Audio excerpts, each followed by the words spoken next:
चलिए sound check कर ले। कंपनी लॉ पे आ जाते हैं, चैप्टर नंबर 10। चलिए साउंड चेक कर ले, company law. Okay, chapter number 10। चलिए तो कल जो टॉपिक हम देख रहे थे कंपनी लॉ में, दैट वाज चैप्टर 10। कॉम्प्रोमाइज और अरेंजमेंट के ऊपर बात हो रही थी। पहले मैंने आपको स्टार्टिंग में बेसिक मीनिंग बताया, what is compromise and arrangement. तो उसमें हमने देखा कि हम रिस्ट्रक्चरिंग करते हैं डेट का, इक्विटी प्रेफरेंस का, ये सब चीजें हो रही।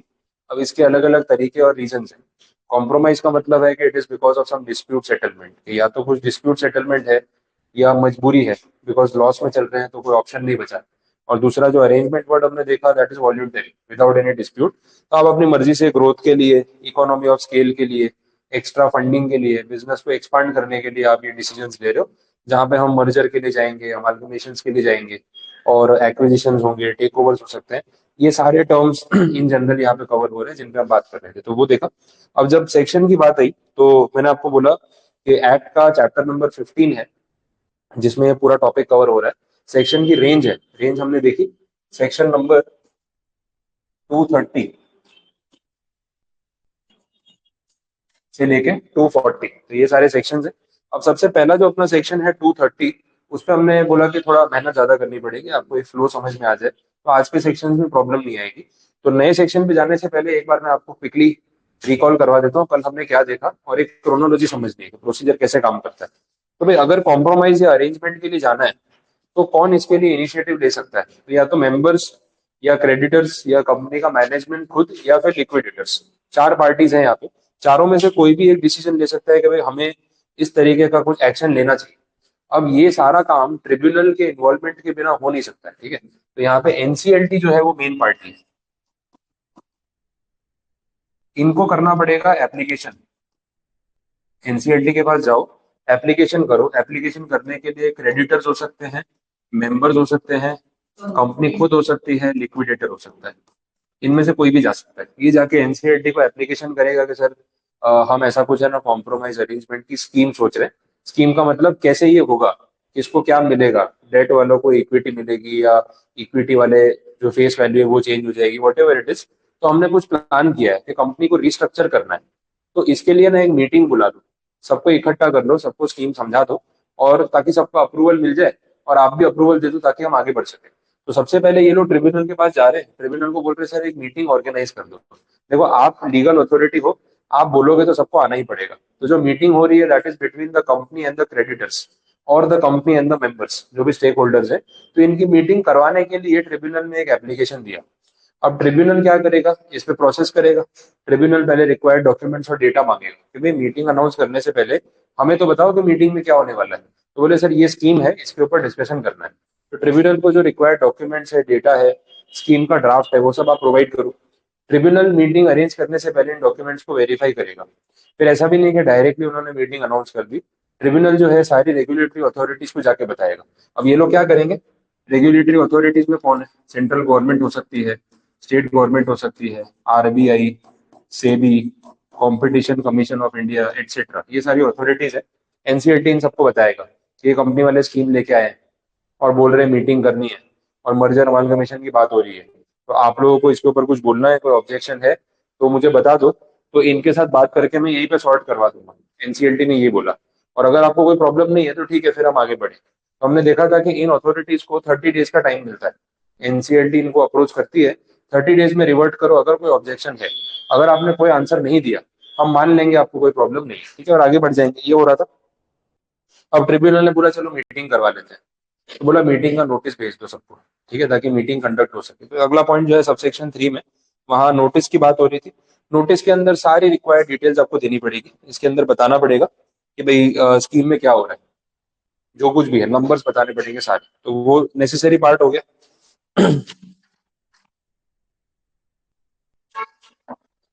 इसके बाद नोटिस में आपको उनको बोलना पड़ेगा कि भाई वोटिंग किस मेथड से होने वाला है। हम देख रहे हैं ऐसे इंपॉर्टेंट मैटर्स में ना पोस्टल बैलेट का सिस्टम यूज होता है। कि भाई घर बैठे वोट करने का मौका मिलना चाहिए, जिसमें रिमोट ही वोटिंग भी आ जाता है, मोस्टली वैसा होता है।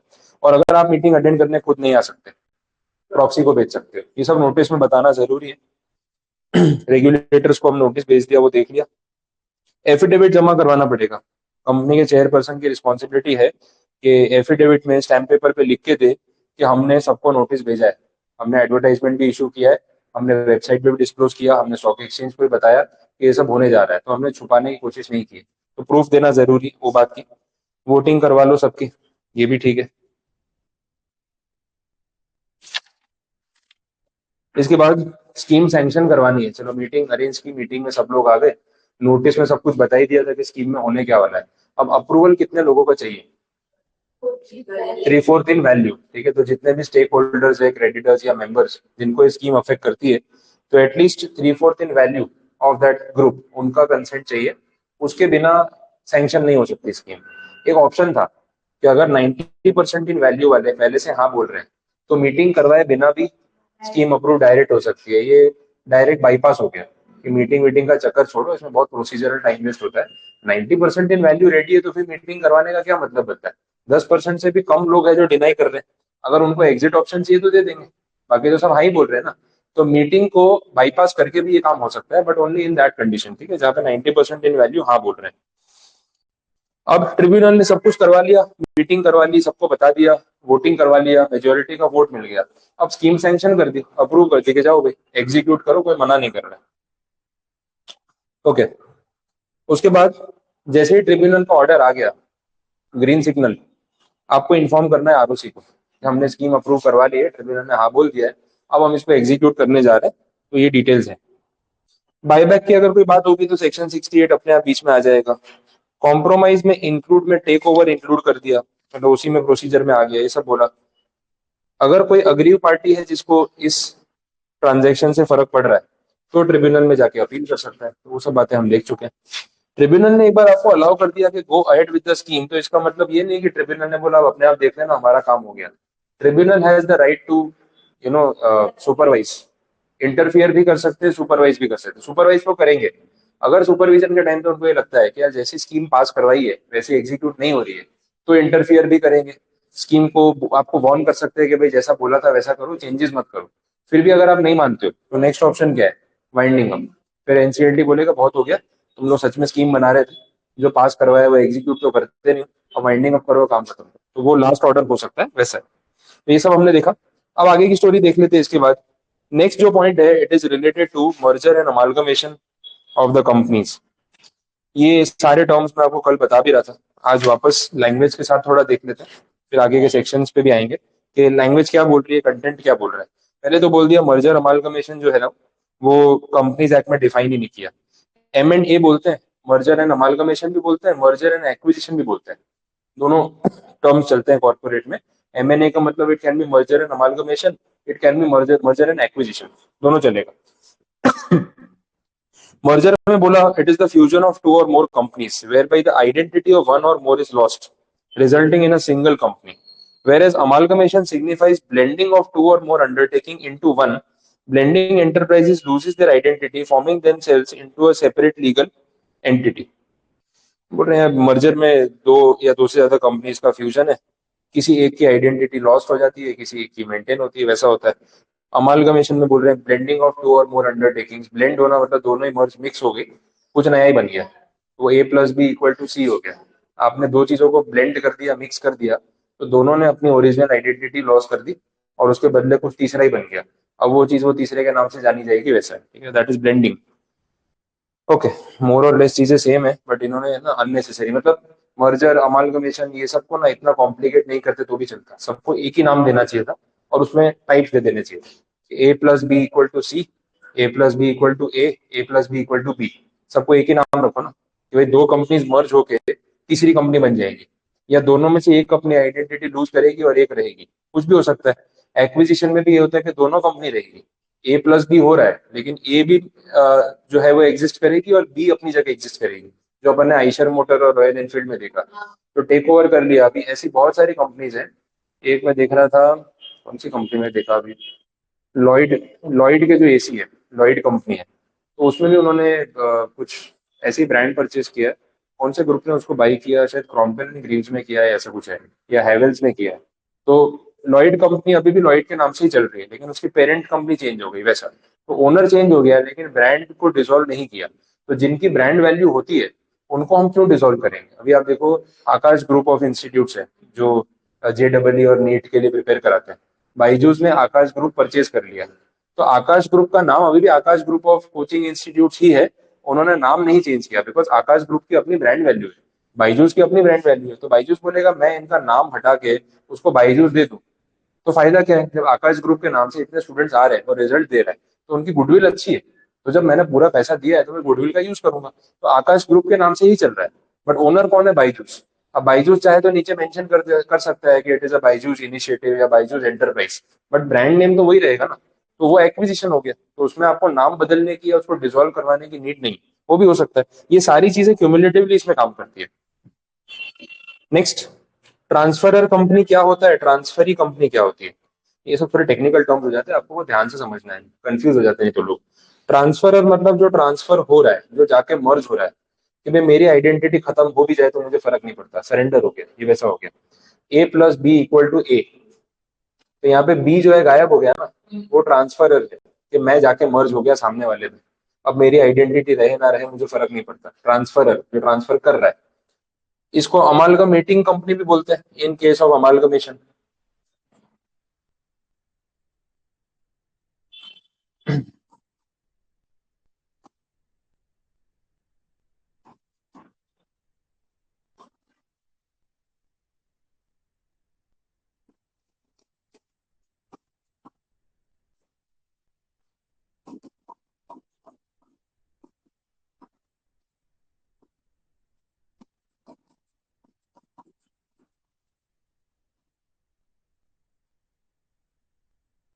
Transferor company is equal to amalgamating company, जो अमालगमेट हो रही है। सामने जो बायर कंपनी है, अक्वायरर कंपनी है, उसको हम बोलते हैं ट्रांसफरी या फिर अमालगमेटेड कंपनी। आफ्टर अमालगमेशन जो क्रिएट हुई वो अमालगमेटेड कंपनी। ट्रांसफरर को ना हम सेलर भी बोल सकते हैं, सेलर, या फिर टारगेट कंपनी भी बोल सकते हैं। ट्रांसफरी मतलब बायर, और भी नाम तो बहुत सारे बनते हैं, लिख देता हूँ जितने रिलेट हो रहे हैं। सेलर मतलब टारगेट कंपनी, बायर मतलब अक्वायरर कंपनी। और देखो अलग अलग सिनारियों में नाम अलग अलग है, बहुत ज्यादा कॉम्प्लिकेटेड नहीं है ऐसे। सेलर कंपनी, बायर कंपनी एक कैटेगरी हो गई जहाँ पे आप अपना बिजनेस किसी को बेच रहे हो। ट्रांसफरर कंपनी जो है वो मर्जर में यूज हो रहा है, मर्जर वाले केस में ट्रांसफरर बोलते हैं। अमालगमेशन वाले केस में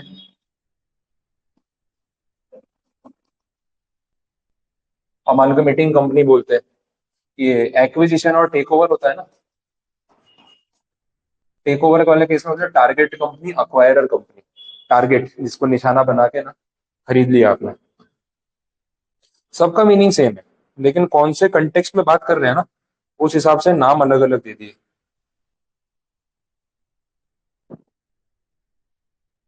ठीक है, समझ आ रहा है?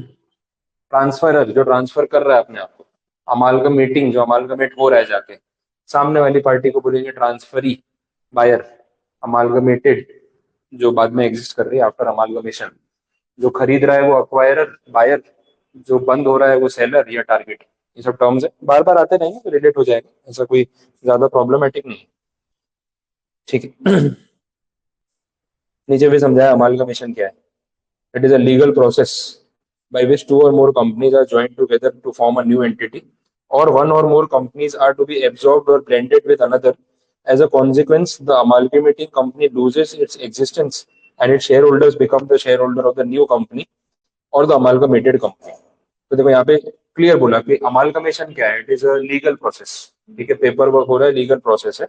यहाँ पे दो या दो से ज्यादा कंपनीज एक साथ ज्वाइन हो जाती है, या तो एक नई एंटिटी क्रिएट होगी, या फिर एक कंपनी दूसरे में एब्जॉर्ब हो जाएगी, गायब हो जाएगी, या दोनों ब्लेंड हो जाएंगी, मिक्स हो जाएगी, जहां पे एक कंपनी अपनी आइडेंटिटी लूज कर देगी और उसके शेयर होल्डर्स को सामने वाली कंपनी के शेयर्स मिल जाएंगे। तो भाई आपकी कुछ पर्टिकुलर कंपनी है जिसका नाम कुछ XYZ लिमिटेड है, ठीक है। अब मेरी कंपनी है इग्नाइट एकेडमी लिमिटेड, और मैं आपकी कंपनी परचेज कर रहा हूँ और आपकी कंपनी का एग्जिस्टेंस खत्म कर रहा हूँ, मेरे में मर्ज हो रही है। तो आपके जो शेयर्स है ना XYZ लिमिटेड के, वो शेयर्स मैं आपसे वापस लेके कैंसिल कर दूंगा, और उसके बदले आपको इग्नाइट एकेडमी लिमिटेड के शेयर्स मिल जाएंगे, क्योंकि अब आपकी कंपनी की सारी एसेट लायबिलिटी मेरी हो चुकी है, आपकी कंपनी का ब्रांड रिकग्निशन खत्म हो चुका है, मर्ज हो रही है। ऐसा नहीं है कि सिर्फ अक्वायर कर लिया, लेकिन मर्ज हो रही है। तो अब XYZ लिमिटेड का नाम रहेगा ही नहीं। तो आपके पास घर पे जो XYZ लिमिटेड के शेयर्स पड़े हैं, उसका क्या करोगे? तो भाई वो शेयर सर्टिफिकेट दे दो, उसको फाड़ के फेंक देते हैं, आपको इग्नाइट एकेडमी लिमिटेड के शेयर मिल जाएंगे। तो आपका शेयर होल्डिंग कंटिन्यू होगा, लेकिन नए नाम से कंटिन्यू होगा, वैसा होता है। तो this is also a point. Therefore, the essence of amalgamation is to make an arrangement thereby uniting the undertakings of two or more companies so that they become vested in or under the control of one company, which may or may not be the original of the two or more of such uniting companies। ठीक है, मतलब कुछ भी हो सकता है in short. बोला companies act में अमालगमेशन वर्ड को डिफाइन नहीं किया है, लेकिन इनकम टैक्स एक्ट में डिफाइन किया है। बिकॉज मर्जर अमालगमेशन में टैक्सेशन के पॉइंट्स भी आ जाते हैं, कैपिटल गेन के पॉइंट्स भी कभी कभी आ जाते हैं। तो डेफिनेशन इनकम टैक्स एक्ट में आपको मिल जाएगी, वो ध्यान रखना है। अब क्या डेफिनेशन है वहां पे, वो भी देख लेते हैं। कहीं तो डेफिनेशन आ रही है। Amalgamation in relation to companies means the merger of one or more companies with another, or merger of two or more companies to form one company. The company which so merges being referred to as the amalgamating company, and the company with which they merge is called the amalgamated company। वो बात मैंने आपको बता दी, same चीज बोलिए। In such a manner that all the property of the amalgamating company immediately before amalgamation becomes the property of the amalgamated company by virtue of amalgamation। In short ऐसा हो रहा है कि अमालगमेशन के प्रोसेस में आपकी कंपनी की सारी प्रॉपर्टी आज से मेरी। ये अपन ने देखा, ठीक है, यहाँ पे XYZ लिमिटेड वाले केस में आपकी कंपनी की सारी लायबिलिटीज भी मेरी। जब अमालगमेशन हो रहा है तो भाई सब कुछ ही आएगा ना, फायदा भी मेरा, नुकसान भी मेरा, असेट भी मेरी, लायबिलिटी मेरी, तो होना ही।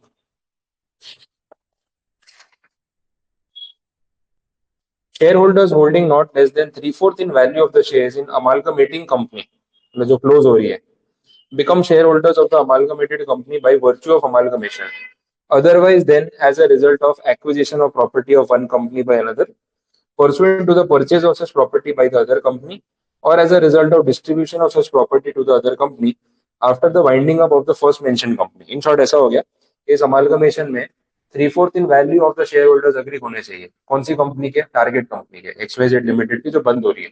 अगर आपके मेजोरिटी शेयर होल्डर्स अग्री करते हैं कि हाँ भाई ठीक है, कर लेते हैं मर्जर अमालगमेशन, तो ये पॉसिबल है। मतलब आप लोग नहीं मानोगे तो कोई फोर्स नहीं कर सकता है, but 3/4 in value of the target company must be ready for the same. अगर आप लोग हाँ बोलोगे तो ये आगे बढ़ पाएंगे, वैसा है। तो अमालगमेशन तभी हो पाएगा जब ये कंडीशन फुलफिल हो, सिंपल बोल दिए।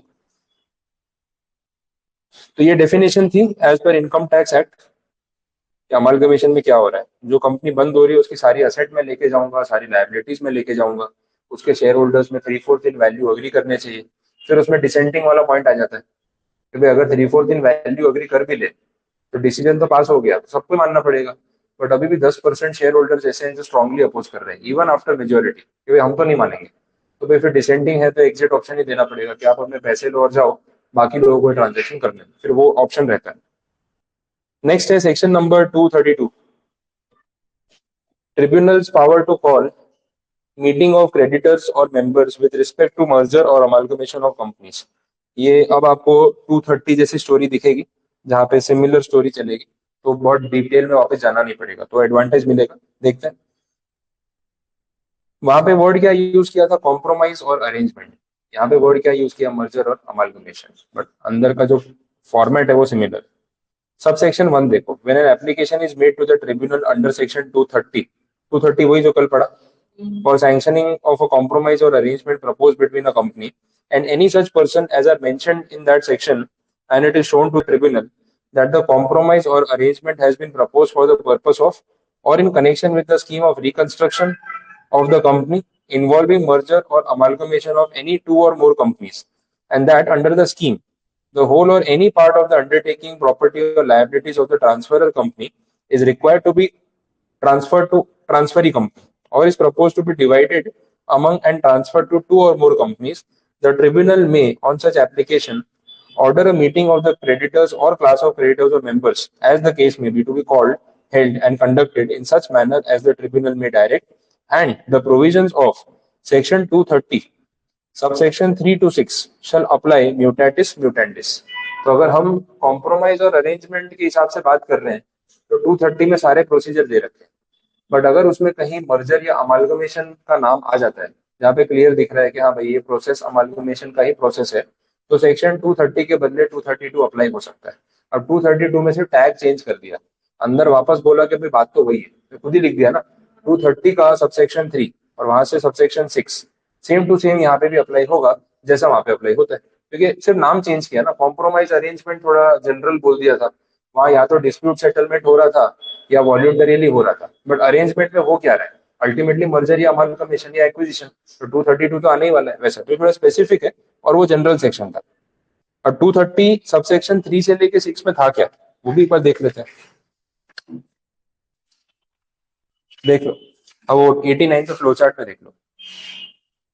सबसेक्शन 3 क्या बोल रहा था, नोटिस भेजो सबको कि भाई मीटिंग करनी है, नोटिस में डिटेल प्रोवाइड कर दो, रेगुलेटर्स को इन्फॉर्म कर दो और स्कीम को अप्रूव करा लो। तो एक ही बात तो हो गई। देखो जो मेन बॉडी कंटेंट है पूरे सेक्शन का वो तो सेम कॉपी पेस्ट हो रहा है, जो 230 में देखा वही यहाँ पे भी आ रहा है, तो आपको ये 4 पॉइंट वापस पढ़ने की जरूरत नहीं, टाइम बच गया आपका वैसा।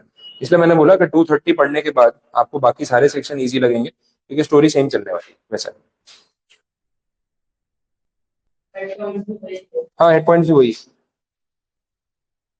Where the compromise or arrangement has been proposed for the purpose of or in connection with scheme of reconstruction of any company or companies or the amalgamation of any two or more companies, and the matters involved cannot be dealt with adequately on the petition for sanction of the compromise or arrangement, an application shall be made to the tribunal under section 232 by a notice of admission or supported by an affidavit for directors of the tribunal as to the proceedings to be taken. ठीक है, तो थोड़ा simplify कर देते हैं इसको कि भाई अगर जो मैटर है वो 230 के हिसाब से एडिक्वेटली डील नहीं हो पा रहा है, मतलब वहां पे जनरल बात की है, स्पेसिफिक मर्जर अमालगमेशन की हम बात कर रहे हैं, तो आप ट्रिब्यूनल में जो एप्लीकेशन करते हो वो 232 के नाम से कर दो, कोई ऐसा फर्क नहीं है उसको। Notice of admission in such cases shall be given in such manner as may be directed, वो तो इम्प्लाइड सी बात है। बाकी प्रोसीजर देख लेते हैं यहाँ पे सेक्शन में, मतलब इस सेक्शन में स्पेसिफिक क्या बोला है समझ लेते हैं। 232 का सबसेक्शन 2 आ गया, circulation of documents for members and creditors meeting. Okay,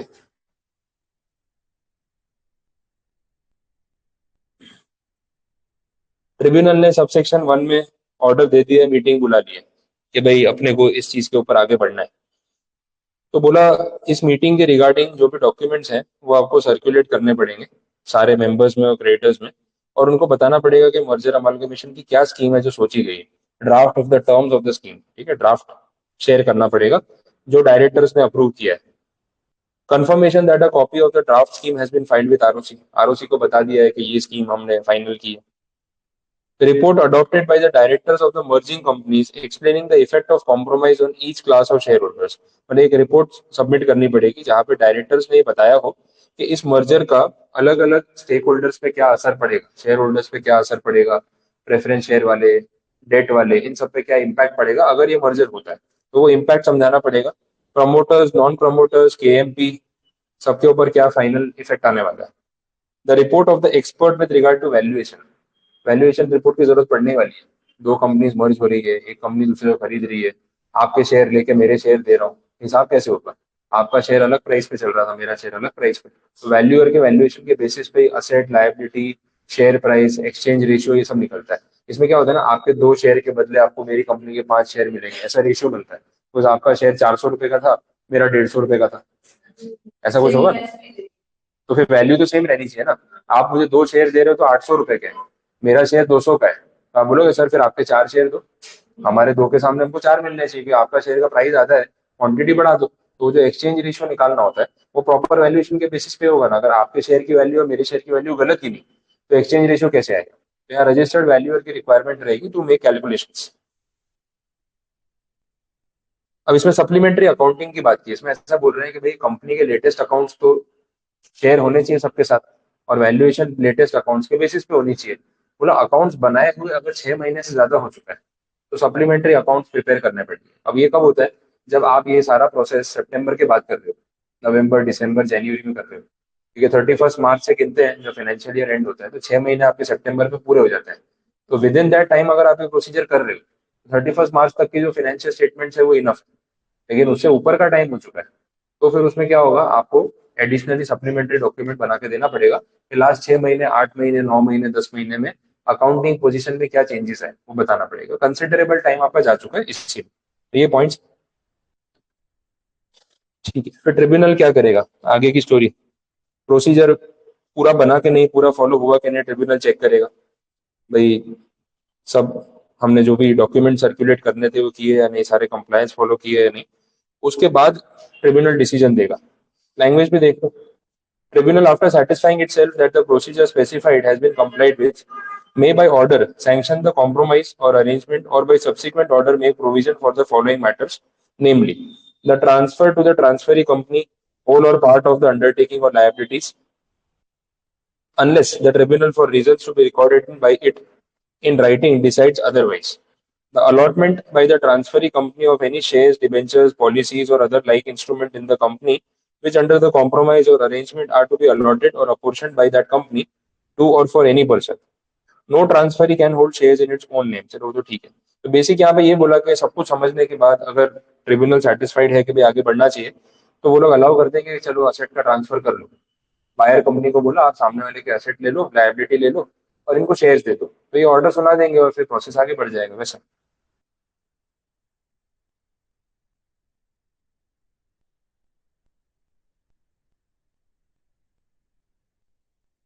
ठीक है। अब इसमें बोल रहे हैं कि जो ट्रांसफरी कंपनी है, मतलब बायर कंपनी या सेलर कंपनी, बायर कंपनी, तो transferee company is buyer company, वो सेलर कंपनी में या उसके नाम पे कोई शेयर होल्ड नहीं कर सकती। एक ऐसा होगा, इंटर कॉर्पोरेट इन्वेस्टमेंट्स होते हैं। मैंने ऑलरेडी आपकी कंपनी के शेयर खरीद रखे थे, आपने ऑलरेडी मेरी कंपनी के शेयर खरीद रखे थे, ऐसा कुछ ट्रांजेक्शन था। अब मैं आपकी कंपनी परचेज कर रहा हूँ, तो आपकी कंपनी ही मेरी हो चुकी है, समझ आ रहा है। मैं इग्नाइट एकेडमी हूँ, आप XYZ हो। मैंने आपकी कंपनी को शेयर्स दे रखे थे, तो मेरी बैलेंस शीट में ना इन्वेस्टमेंट में दिख रहा था XYZ लिमिटेड, कि मैंने इसके शेयर खरीद रखे हैं। अब जब XYZ लिमिटेड ही मर्ज होकर इग्नाइट एकेडमी बन चुकी है, तो XYZ लिमिटेड के शेयर्स क्या मेरी बैलेंस शीट में दिखने चाहिए? कोई सेंस बनता है? आफ्टर मर्जर तो आपकी आइडेंटिटी खत्म हो गई, तो आपके नाम के शेयर में कैसे होल्ड कर रहा हूँ? तो वो तो मेरा ही हो गया ना। तो XYZ लिमिटेड के शेयर जो दिख रहे थे वो मुझे कैंसिल करने पड़े ऑन पेपर, और वो शेयर दिखाने में वो सेंस नहीं बनता है, बिकॉज आपकी कंपनी का एग्जिस्टेंस ही खत्म हो गया। वो तो मिसमैच हो जाएगा। कोई भी मेरी बैलेंस शीट देखेगा कि इन्होंने पैसे कहाँ लगा रखे हैं, बोले कोई XYZ लिमिटेड के शेयर लगते हैं, कौन सी कंपनी है? वो तो मर्ज हो गई, वो तो बंद हो गई, अब तो हमारी कंपनी है वो। ठीक है, तो फिर वो शेयर होल्डिंग का तो कोई लॉजिक ही नहीं बना, तो आपको शेयर्स इमीडिएटली कैंसिल करने पड़ेंगे, ये बात यहाँ पे बोली। लीगल प्रोसीडिंग्स की बात करें तो उसमें ऐसा बोला है कि जो कंपनी ट्रांसफरी कंपनी है या जो ट्रांसफरर कंपनी है, उनके खिलाफ जो केसेस चल रहे थे कोर्ट में, मर्जर से उन केसेस पे कोई फर्क नहीं पड़ता है। नहीं तो लोग क्या करेंगे, फ्रॉड करने के बाद मर्जर कर लेंगे। पहले फ्रॉड करो, कोर्ट में केस होने दो, जैसे अपने ऊपर केस हो जाए अपन मर्ज कर लेंगे, नाम ही खत्म। जब नाम ही नहीं बचा, केस किस पे होगा? ऐसा नहीं होता ना, लीगल लायबिलिटी लीगल है। आपने 2 साल पहले फ्रॉड किया था, तो उसका नुकसान जो है तो उसकी भरपाई तो आपको करनी पड़ेगी, और वो 2 साल हो जाए, 3 साल हो जाए, कोई फर्क नहीं पड़ता वैसे। तो दूसरी कंपनी को छोड़ना पड़ेगा, उसको मार्च किए हो, जो इंसान ने जिस कंपनी ने किया था fraud, उसी में होगा। मतलब तब के जो ऑफिस बेयर्स थे, तब के जो लोग इन्वॉल्व थे, तब जो डायरेक्टर प्रमोटर थे, उन पे केस चलता रहेगा। भले उन्होंने वो कंपनी मर्ज करके खत्म कर दी, तो कंपनी को मर्ज करके खत्म कर देने से आपकी लायबिलिटीज खत्म नहीं हो जाती। तो जो कंपनी मर्ज हुई है बिफोर मर्जर, जो भी ऑफिस बेरर्स थे, जो रिस्पॉन्सिबल थे, उन पे केस चलता रहेगा, भले उन्होंने कंपनी बंद कर दी। हाँ, बायर कंपनी को फर्क नहीं पड़ेगा, बोले हम थोड़ी इन्वॉल्व थे, हमारा कोई काम ही नहीं है। तो जो डिस्प्यूट की लायबिलिटीज आएंगी वो पुराने ऑफिस बेरर्स पे ही आएंगी, ये क्लैरिफाई की।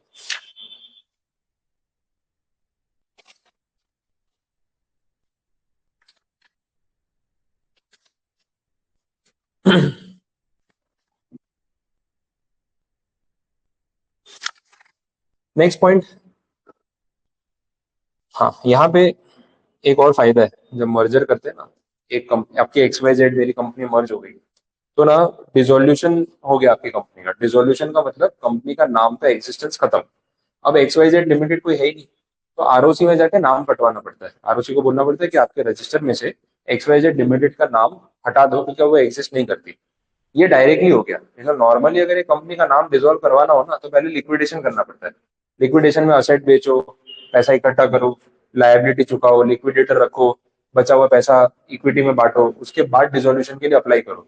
मर्जर हो गया, वाइंडिंग अप हो गया।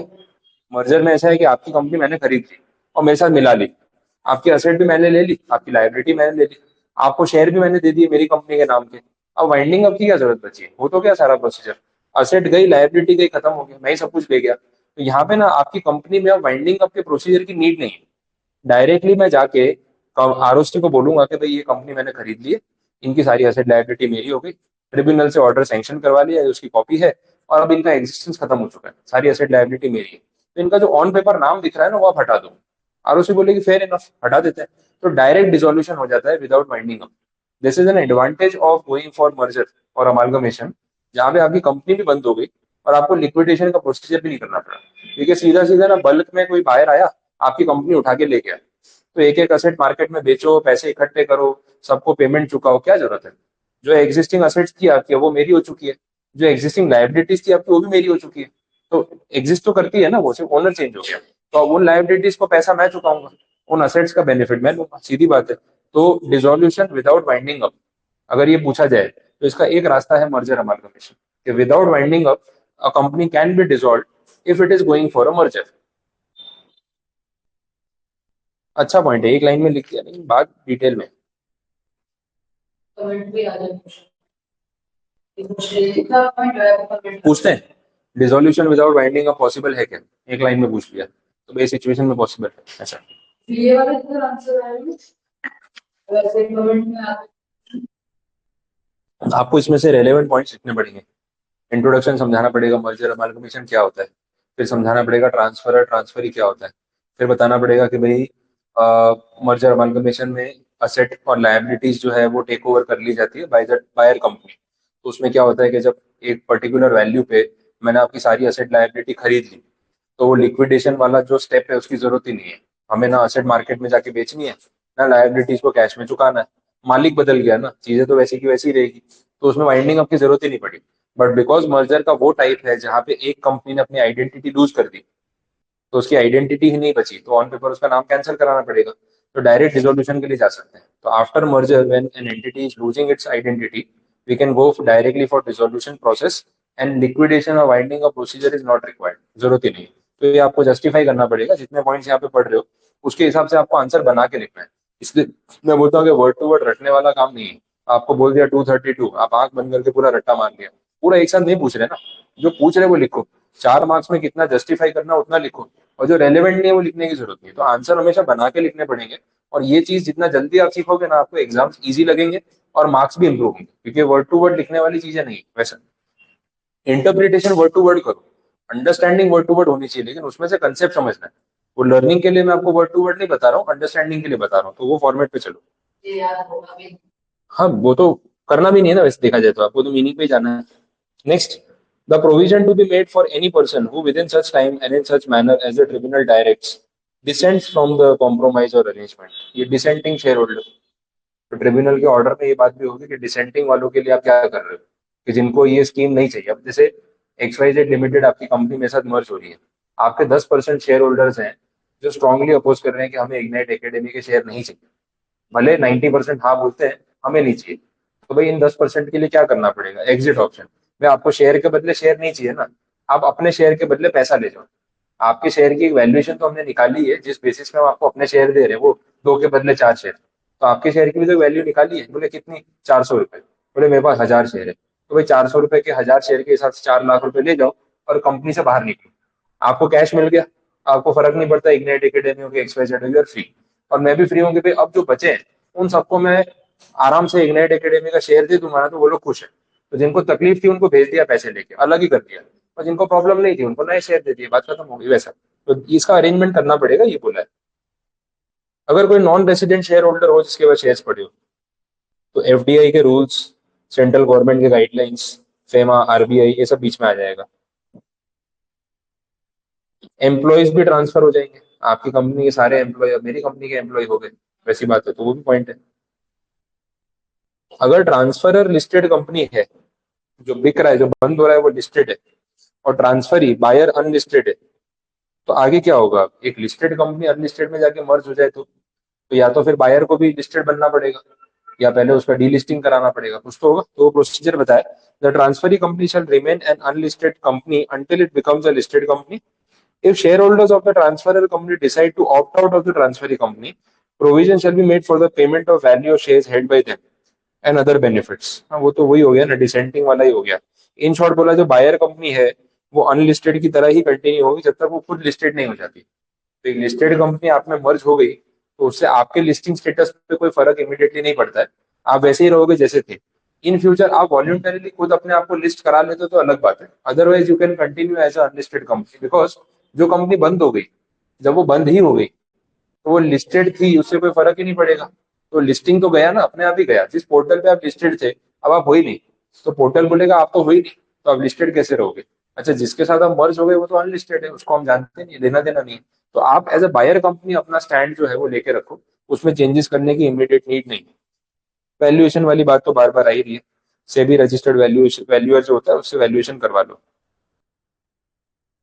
ट्रांसफर कंपनी जब डिसॉल्व हो जाती है तो एक ऑथोराइज्ड कैपिटल का पॉइंट आता है, वो भी समझना। ऑथोराइज्ड कैपिटल वाला पॉइंट अच्छा है। देखो, पैसों की बात हो रही है स्पेसिफिक। जब आपने XYZ ने जब अपनी कंपनी बनवाई होगी आप लोगों ने, तो एक ऑथोराइज कैपिटल सेट की होगी, ऑथोराइज कैपिटल मैक्सिमम लिमिट। उस हिसाब से ना आपको एक फीस पे करनी पड़ती है, जिसकी बात हो रही है। ऑथोराइज कैपिटल आप जितनी रखवाते हो, डिपॉजिट बोल सकते हो, तो डिपॉजिट फीस पे करनी होती है, that is in some ratio percentage. अब क्या हो रहा है ना, आपकी कंपनी का तो एग्जिस्टेंस खत्म हो गया, तो ऑथोराइज कैपिटल जैसे तो कुछ रहा नहीं, तो वो डिपॉजिट का क्या होगा? या तो आप रिफंड ले लो, एक ऑप्शन ये है। दूसरा ऑप्शन यहाँ पे है कि क्योंकि आपकी कंपनी मेरे साथ मर्ज हो रही है, तो कहीं ना कहीं मेरी कंपनी की टोटल शेयर कैपिटल बढ़ रही है, वैसे ही होगा, तो ऑथोराइज कैपिटल भी बढ़ानी पड़ेगी। अब मैं ऑथोराइज कैपिटल बढ़ाने जाऊंगा इग्नाइट एकेडमी की, तो मुझे वापस डिपॉजिट नहीं देना पड़ेगा। तो मैंने आरओसी को ऐसा बोला कि जो मैंने कंपनी खरीदी है, इनकी सारी असेट मेरी, इनकी सारी लाइबिलिटीज मेरी, ये सारी कंपनी मर्ज हो गई, इनके शेयर होल्डर मेरे, तो जो आपने इनसे ऑथोराइज कैपिटल पे डिपॉजिट लिया है वो भी तो मेरा हुआ ना, वो भी तो एक असेट ही है हमारी, समझ आए? तो हमारी ऑथोराइज कैपिटल उतने एक्सटेंड तक अगर हम बढ़ाते हैं तो वही डिपॉजिट यूज कर लेना, और डिपॉजिट मत मांगना। बात समझ आई? कुछ अमाउंट ले लो ना। आपकी कंपनी ने ऑथोराइज कैपिटल के हिसाब से मान लो 10 लाख रुपए डिपॉजिट दिया होगा, मेरी कंपनी इग्नाइट एकेडमी ने भी अपनी ऑथोराइज कैपिटल के हिसाब से 25 लाख डिपॉजिट दे रखा है। अब आपकी कंपनी जब मेरे में मर्ज हुई तो मेरे टोटल शेयर्स बढ़ गए, तो मेरे को ऑथोराइज कैपिटल बढ़ानी पड़ी। तो जब मैं ऑथोराइज कैपिटल बढ़ाने जाऊंगा यहाँ पे, तो मुझसे और डिपॉजिट मांगेंगे। मैं बोलूंगा और डिपॉजिट क्यों दूंगा भाई, ये कंपनी के 10 लाख रुपए आपके पास पड़े हैं ना, अब ये कंपनी ही मेरी हो गई, तो ये डिपॉजिट भी तो मेरी तरफ से ही हो गया। तो भाई मैं अलग से कुछ नहीं पे कर रहा हूँ, आप इसको सेट ऑफ कर लो। हाँ, और मैं ऑथोराइज कैपिटल बढ़ाऊंगा और 10 लाख से ऊपर कुछ अमाउंट बनता है एक्स्ट्रा तो चार्ज कर लेना, लेकिन इसका क्रेडिट मैं लूंगा यहाँ पे। ठीक है, ये मेरी कंपनी है, इसकी असेट लायबिलिटी सब मैं लेके आया हूँ, तो ये भी तो इसकी एक असेट है ना। इसने जो भी आपको डिपॉजिट दिया है वो मेरे लिए तो एक असेट ही हो गया, तो मैं उसका बेनिफिट जो है ना यहाँ पे ले सकता हूँ। ये कंडीशन, ठीक है, तो एकदम बेसिक बात है। और भी पॉइंट्स ऐड कर सकते हैं फुल्ली और इफेक्टिवली इस चीज को कैरी आउट करने के लिए, तो कोई प्रॉब्लम नहीं। आगे बढ़ते हैं। Auditor certificate as to conformity with the accounting standard, formality कल भी थी। चार्टर्ड अकाउंटेंट को बोलेंगे कि आप एक सर्टिफिकेट इशू कर दो, क्या as a company Ignite Academy हमने जो भी पेपर वर्क XYZ के साथ किया है ना, उस अकाउंटिंग, क्योंकि आपकी असेट आ गई, लायबिलिटी आ गई, डिपॉजिट आ गया, उसमें कोई झोल नहीं, सारे अकाउंटिंग स्टैंडर्ड हमने फॉलो किए, और जो इंस्टीट्यूट बोलता है हमने सब कुछ किया। तो ये सर्टिफिकेशन ऑडिटर से ले लो। Now this is not an opinion, this is a certificate. मतलब ऑडिटर को ये अश्योर करना पड़ेगा कि मैंने सब कुछ चेक कर लिया है, और मेरे बोलने के बाद अगर कल को कोई गड़बड़ निकली ना तो मैं रिस्पॉन्सिबल हूँ, ऐसी जिम्मेदारी लेनी पड़ेगी।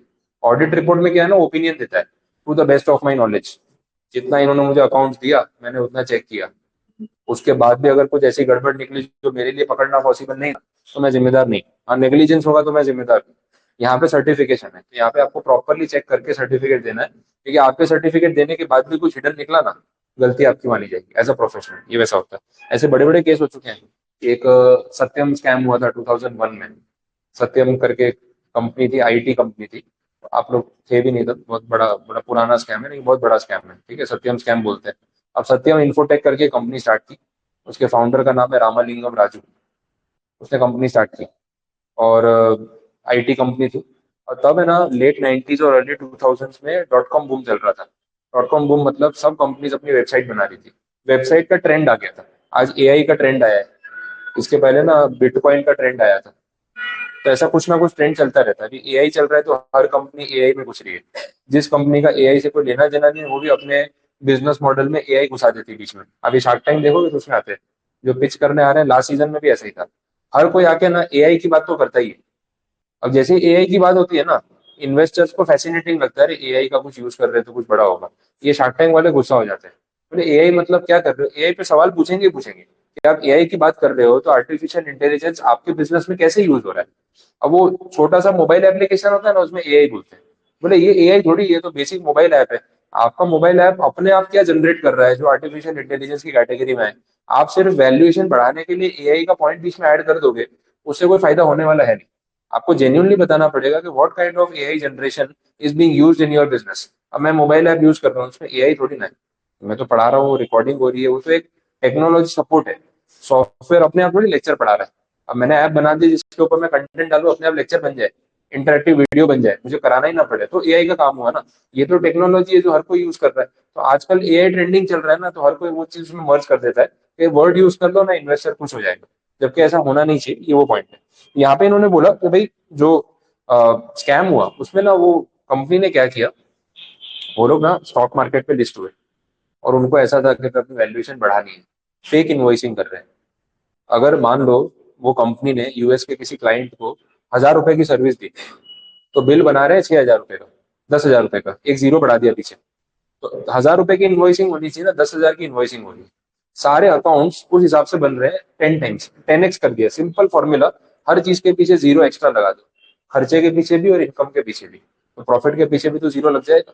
तो पूरे साल का सेल अगर मान लो 600 करोड़ है, तो बैलेंस शीट में दिख रहा है 6,000 करोड़। तो स्टॉक मार्केट तो 6,000 करोड़ के हिसाब से वैल्यूएशन करेगा। तो शेयर के प्राइस तो भाग रहे हैं। तो सत्यम कंप्यूटर्स का ये फाउंडर रामालिंगम राजू तो मतलब इंडिया में कुछ अलग लेवल पे, मतलब वॉरेन भी अपना बिल गेट्स के लेवल पे मानते थे उसको। इंडिया का बिल गेट्स बोलते थे। ये टैग दे दिया था क्योंकि इतनी फास्ट उसकी कंपनी ग्रो हुई है कि लोग सोचते रह गए कि यार कैसे बिजनेस कर रहा है, इतना कहाँ से क्लाइंटेज ले आया कि इतना इसका सेल्स बढ़ गया, इतने क्लाइंट्स आ गए। पर सब फेक था, ऑन पेपर था। तो कमा रहा था लेकिन जितना कमा रहा था उसका 10 गुना दिखा रहा था। अब पॉइंट ये है कि सारा अकाउंटिंग ही 10x पे हुआ है। तो ऑडिटर को तो वही अकाउंट्स आप दोगे ना जो आपने प्रेजेंट किए, वो तो उसी को चेक करेगा। तो वो तो टैली कर रहा है, अकाउंटिंग ट्रीटमेंट टैली कर रहा है, नंबर्स टोटल टैली कर रहा है, सब कुछ सही है। तो बोले कोई प्रॉब्लम नहीं। तो चले जा रहा है, चले जा रहा है। और मतलब वो बंदा जो फाउंडर है रामालिंगम राजू, उसके इतने ठाट बाट हो गए थे ना, चार्टर प्लेन ले लिया है, ऐसा है वैसा है, हजारों लाखों रुपए के जूते पहनता है, घड़ी पहनता है, एक स्टेटस बना लिया उसने। और लोग देखते थे कि इसके सक्सेस होनी चाहिए। तो ये मैटर बढ़ता गया। अब देखो फंसा कैसे, वो भी समझने वाली चीज है। इतना पैसा आने लग जाए, स्टॉक मार्केट से इतनी वैल्यू मिलने लग जाए जो कि वैल्यू रियल में है नहीं। तो अब वो फंडिंग उसके नाम पे उनको मिलने लग गई, बैंक से पैसा मिल रहा है, इक्विटी वाले पैसा फेंक रहे हैं, जितने चाहिए लेके जाओ। कंपनी करेगी क्या इतने फंड्स का? तो इन्होंने क्या किया, बोगस कंपनीज बनाई, इनवॉइसिंग कर करके फेक क्लाइंट्स दिखाए, इतनी सेल दिखाई, वो सब पेपर वर्क तो चल ही रहा था और फंड्स बहुत आ गए। अब उन फंड्स को ये लोग इन्वेस्ट करने गए रियल एस्टेट में कि भाई इन्वेस्टर का पैसा आ रहा है, उसको थोड़ी पता है कि सेल 10 रुपए, हमने 100 रुपए दिखाया है। वो 100 रुपए के हिसाब से पैसे फेंक रहा है। आईपीओ एफपीओ ये वो डेट रेजिंग सब चल रहा है। तो जितना फंड आया इन लोगों ने सोचा कि हम है ना इसको रियल एस्टेट में लगाएंगे और उसके थ्रू पैसे और कमाएंगे। तो दूसरी कंपनी बनाई मेटास इंफ्रास्ट्रक्चर समथिंग करके। सत्यम का उल्टा नाम रखा, मेटास करके वैसे नाम रख दिया। और जितना पैसा सत्यम से आ रहा था इसकी ये स्टॉक मार्केट से और सब जगह से, वो सारा पैसा उन्होंने जमीनों में इन्वेस्ट करना शुरू किया। अब तब के टाइम में उनके पास कुछ ऐसा इंफॉर्मेशन थी कि आंध्र प्रदेश में कुछ हाईवे आ रहा है या फिर वहां पे कुछ डेवलपमेंट हो रहा है। तो हाईवे और मेट्रो का रूट और ये सब आ रहा है। तो जो टेरिटरी में हाईवे आने वाला है उसके आजू बाजू की सारी जमीनें खरीदनी शुरू कर दी। And they were having an intention कि जैसे ही हाईवे प्रोजेक्ट अनाउंस होगा ये जमीन के भाव 10 गुना बढ़ जाएंगे। तो हमें ना पब्लिक के पैसों से इंफ्रास्ट्रक्चर में से पैसे कमा लेंगे। तो जो प्रॉफिट अभी फेक दिख रहा है वो रियल बन जाएगा, आ जाएगा ना प्रॉफिट ऑन पेपर, तो हमारे पास रहेगा उतना पैसा। तो ये इन्होंने बोगस ट्रांजेक्शन कर करके कंपनी की वैल्यूएशन बढ़ा के फंड रेजिंग करके बैंक से पैसे उठा के इन्वेस्टर से पैसे उठा के लगा दिए और वेट करते रहे कब प्रोजेक्ट लॉन्च होगा। बट सरकारी प्रोजेक्ट्स की अनाउंसमेंट के बेसिस पे ऐसे डिसीजन लेना बैकफायर कर सकता है, बिकॉज सरकार का कोई भरोसा नहीं है। आज हाईवे इधर से जा रहा है, कल उधर से जाएगा। 4 दिन पहले बोला था यहाँ से जाएगा, अब बोले नहीं ऐसे घूम के जाएगा, गए आप। ये तो बेटिंग गैम्बलिंग हो गया ना। तो यही हुआ कि कोई वो प्रोजेक्ट फाइनल नहीं हो पाए, और जितना टाइम फ्रेम उन्होंने सोचा था उसमें कुछ डिसीजन ही नहीं आया सरकार की तरफ से, तो प्रॉपर्टियों के दाम बढ़े ही नहीं। तो इनका जो आइडिया था कि इतने टाइम में तो रेट बढ़ ही जाएगा और वो प्रॉफिट वापस हम यहाँ पे लेके आ जाएंगे, किसी को पता ही नहीं चलेगा हमने मिसयूज किया, क्योंकि पैसा तो दिख रहा है ना है, तो फिर कहाँ से कोई क्वेश्चन करेगा। प्रॉब्लम ये हुई कि वहां पे और सरकारी डिसीजन हुए नहीं, और इनके पैसे फंस गए। अब जिनसे उधार लिया था, जो इन्वेस्टर्स थे, सब पैसा वापस मांग रहे हैं, कोई इंटरेस्ट मांग रहा है, कोई डिविडेंड मांग रहा है। अब इनके पास फंड्स नहीं है। तो एक पॉइंट पे इनकी एजीएम थी, बड़ा ड्रामेटिक हुआ। एजीएम थी उस दिन, स्टॉक मार्केट में इसका शेयर भाग रहा था। बोले अभी एजीएम में आएगा और कुछ धमाका करेगा, हमारी इतनी सेल हो गई, हमारा इतना प्रॉफिट हो गया, शेयर भागेगा। लोगों ने पहले ही खरीद लिए थे। ये भाई हर जगह से फंस चुका था, इसने जितनी जगह सब कुछ किया था ना, ये वो पॉइंट पे आ गया था कि अब मेरे पास है ना सच बताने के अलावा कोई रास्ता नहीं। नहीं तो 2-4 दिन में सबको अपने आप पता चल जाएगी कि मैं फंस चुका हूँ, कैश ट्रैप हो चुका हूँ, फाइनेंशियली खत्म हो गया काम। तो इसने एजीएम में जाके एज अ प्रमोटर ये अनाउंसमेंट कर दिया कि भाई देखो, हमने जो नंबर्स दिखाए हैं वो सारे बोगस है। तो सत्यम इंफोटेक जितनी सेल दिखा रहा है उसकी 1/10 सेल है हमारी। हमने इन्फ्लेट किया है, हमने बोगस कंपनीज बनाई है, 300-350 बोगस कंपनीज बनाई थी, जिनमें इनवॉइसेस घुमा घुमा के वैल्यूएशन रेज कर दी थी। वो सब उसने कन्फेस कर दिया मीडिया में, एजीएम में, सबके सामने, जहाँ मीडिया है, शेयर होल्डर्स है, स्टॉक एक्सचेंज रिप्रेजेंटेटिव सभी है। तो उसने आके बोल दिया कि हमने ऐसा ऐसा किया है और अब हम फंस चुके हैं। जो हमने इन्वेस्टमेंट किया वहां से वैल्यूएशन बढ़ी नहीं, और जिनका पैसा वापस मांग रहे हैं देने के लिए पैसा नहीं है। सोचो कितना शॉक लगा होगा स्टॉक मार्केट में। तो इमीडिएट जो स्टॉक क्रैश हुआ है उसके अनाउंसमेंट करते ही, और वो शेयर कभी वापस उठना भी नहीं था। अब सीधा सीबीआई, एनफोर्समेंट डायरेक्टरेट, ये सब आ गए, उसको अरेस्ट करके लेके गए, जेल में डाला। इतने साल से जेल में बंद है, फ्रॉड इतना बड़ा किया। अब यहाँ पे ऑडिटर का जो रोल है ना वो क्वेश्चनेबल हो गया। एक आर्ग्यूमेंट यह है ऑडिटर से कि यार हमको जो अकाउंट्स दिए हमने वही चेक किए, पर अथॉरिटीज बोल रही है कि यार तुम ऐसे कैसे अंधे बहरों की तरह चेकिंग करते हुए, तुमको कुछ समझ ही नहीं आता, कहीं से तो कुछ तो हिंट मिला होगा कि ये सब चीजें जैसी दिख रही है वैसी नहीं है। तो उसको जाके सारे रिकॉर्ड चेक करते थे। उन्होंने बोल दिया कि यार हमारे को जितना बताया था हमने उतना ही किया। बट अल्टीमेटली जो आउटकम आया, इन्वेस्टिगेशन हुई और पता चला कि ऑडिट फर्म के लिए ये पता लगाना पॉसिबल था कि ये थोड़ा सा इन्फ्लेटेड है और रियल नहीं, और आप लोगों ने उस चीज पे सीरियसली ध्यान नहीं दिया, आपने लेट गो किया, तो आपकी नेग्लिजेंस। तो ऑडिट फर्म की नेग्लिजेंस प्रूव हुई, और जो पीडब्ल्यूसी या कोई कंपनी थी, बड़ी बिग फोर फर्म है, तो उन्होंने ऑडिट किया था, तो उनको 2 साल के लिए ऑडिटिंग प्रैक्टिस से तब बैन किया था कि भाई आप 2 साल तक ऑडिटिंग प्रैक्टिस नहीं करोगे, तो बस हमारी इन्वेस्टिगेशन का आउटकम ये है कि ये बोगस है, और आप पता कर सकते थे, तो आपने ध्यान नहीं दिया।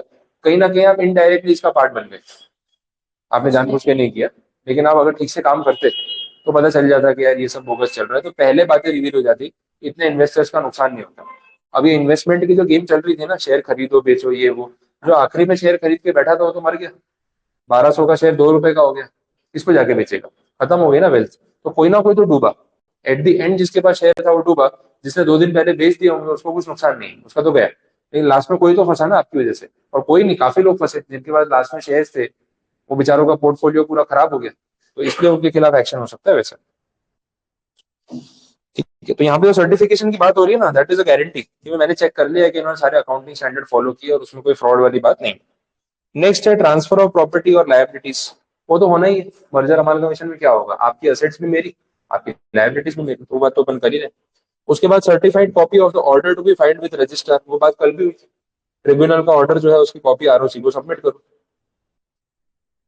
टाइम लिमिट दे रखी है 30 डेज, वो भी सेम है। Effective date of the scheme क्या है, जब स्कीम ट्रिब्यूनल से पास होती है ना, तो उसकी ऑर्डर की कॉपी में स्पेसिफिक लिखा होता है कि ये स्कीम कब से इफेक्टिव मानी जाएगी, तो जो डेट मेंशन की है वहीं से इसको काउंट करेंगे वैसा।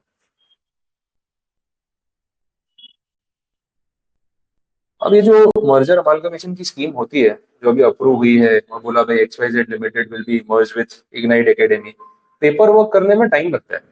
अब एक एग्जांपल आपको देता हूँ, व्हाट्सएप और फेसबुक का। फेसबुक अलग कंपनी थी, व्हाट्सएप अलग कंपनी थी। अब एक इंटरेस्टिंग सिनारियो है, बोलते हैं रियल लाइफ सिचुएशन है। ये जो व्हाट्सएप के फाउंडर्स थे दोनों, वो दोनों गए थे फेसबुक में जॉब मांगने as a technical team. Facebook ने उनको रिजेक्ट किया था इंटरव्यू में और हायर नहीं किया था। उनके पास ये व्हाट्सएप वाला प्रोटोटाइप का आइडिया पड़ा हुआ था। अब जो टेक्नोलॉजी कोडिंग करते हैं उनके पास कुछ ना कुछ रहता है।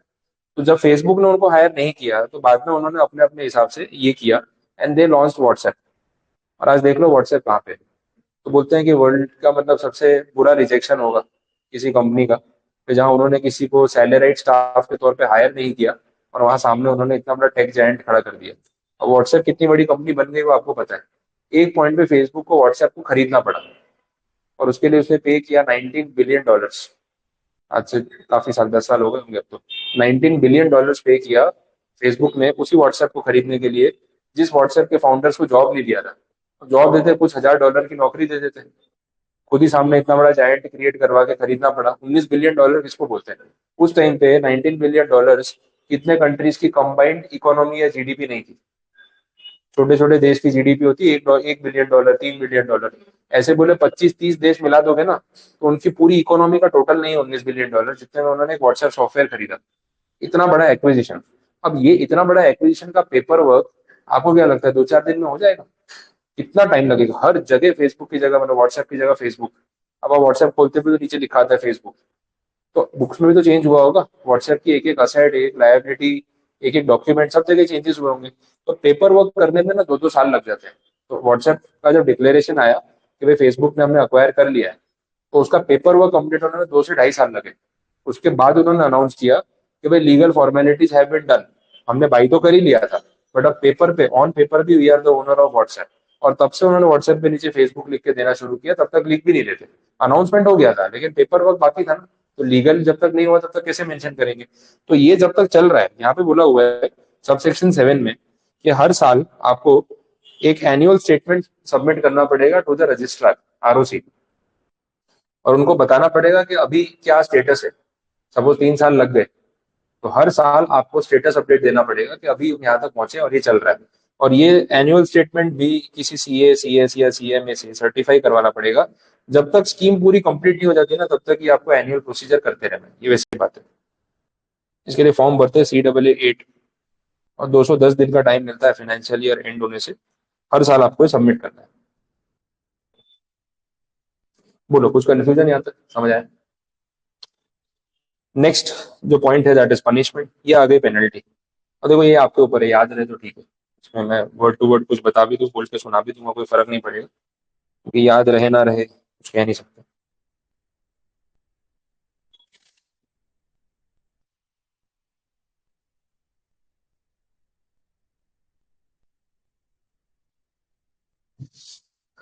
ठीक है, इस सेक्शन के लिए कुछ रेलेवेंट एक्सप्लेनेशन दिए हुए हैं, उसमें आपको मेरी जरूरत नहीं पड़ेगी। वो सेक्शन का पार्ट नहीं है, उसमें जो बातें अपन ने की उसको समझाने के लिए मीनिंग दे रखा है। कोई रिपीटेशन मिलेगा उसमें, आप पढ़ सकते हो।